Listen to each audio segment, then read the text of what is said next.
নষ্ট হচ্ছে নির্বাচন কমিশনে সেটা দেখতে হবে।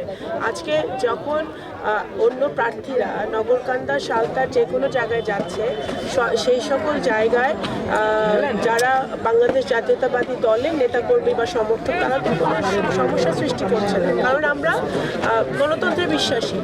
আমাদের যে কজন প্রার্থী আছে সবাই স্বাধীনভাবে নিশ্চিন্তে নিরাপদে তারা ভোট চাইবে, ক্যাম্পেইন করবে। এই পরিবেশের জন্যই তো 17 বছরের সংগ্রাম। তাহলে এই পরিবেশটা যদি এখন এই জুলাই অভ্যুত্থানের পরে যদি আমরা এই পরিবেশটা না পাই তাহলে অনেক দুঃখজনক।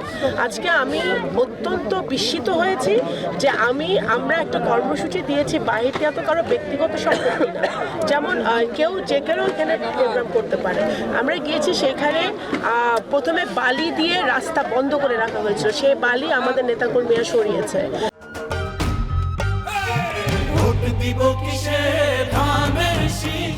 তারপরে ওখানে একটা দোকানও খোলা নেই। আমি বিস্মিত হলাম যে আমাদের সাথে এত সিনিয়র সিটিজেন থাকে, মুরব্বীরা থাকে, মা বোনরা থাকে, গর্ভবতীরা থাকে, ছোট ছোট বাচ্চারা থাকে, একটা পানির পিপাসা পেলে যে একটা বোতল পানি কিনে খাবে সেই অবস্থাও ছিল না, একটা ওষুধের দোকানও খোলা ছিল না।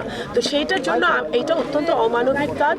এই জিনিসটা আমি অনুরোধ করব অন্য প্রার্থীদেরকে যে এই কাজটা আপনারা করবেন না, এবং আমি নির্বাচন কমিশন, রিটার্নিং অফিসার সবার দৃষ্টি আকর্ষণ করবো যে এরকম কাজ যেন ভবিষ্যতে না। কোনো অভিযোগ দিতে চাই না, এখানে কে কোন প্রার্থী এটা সবাই জানে।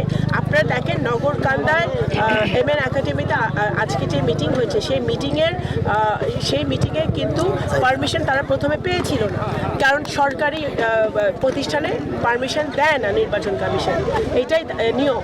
কিন্তু তারপরেও কিন্তু আমাদের পক্ষ থেকে কোনো সমস্যা ছিল না, বরঞ্চ আমি ব্যক্তিগতভাবে মানে এটা চেষ্টা করেছি যেন তারা কোনো সমস্যা ছাড়া ওখানে প্রোগ্রাম করতে পারে। আমাদের কোনো নেতাকর্মী কোনো ব্যাঘাত ঘটায় নাই, কোনো কিছু করে নাই। কিন্তু আমার কাছে এটা কিন্তু আমি মনে করি যে এটা লেভেল প্লেইং ফিল্ড বিনষ্ট হচ্ছে, এবং আমি আগামী জানাবো রিটার্নিং অফিসারকে বলবো যে তারা যেন এটা দৃষ্টিগোচর করে। কারণ আজকে বালুর বস্তা ফেলে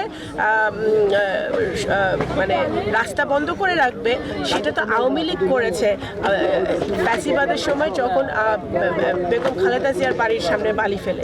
সেইটা তো আমরা এখন এই স্বাধীন দেশে, গণতন্ত্র যেখানে আমরা চাচ্ছি, গণতান্ত্রিক পথে দেশ হাঁটছে, ভোটাধিকারের জন্য আমরা ভোটের পথে মানুষ হাঁটছে, সেটা আমি এক্সপেক্ট করি না।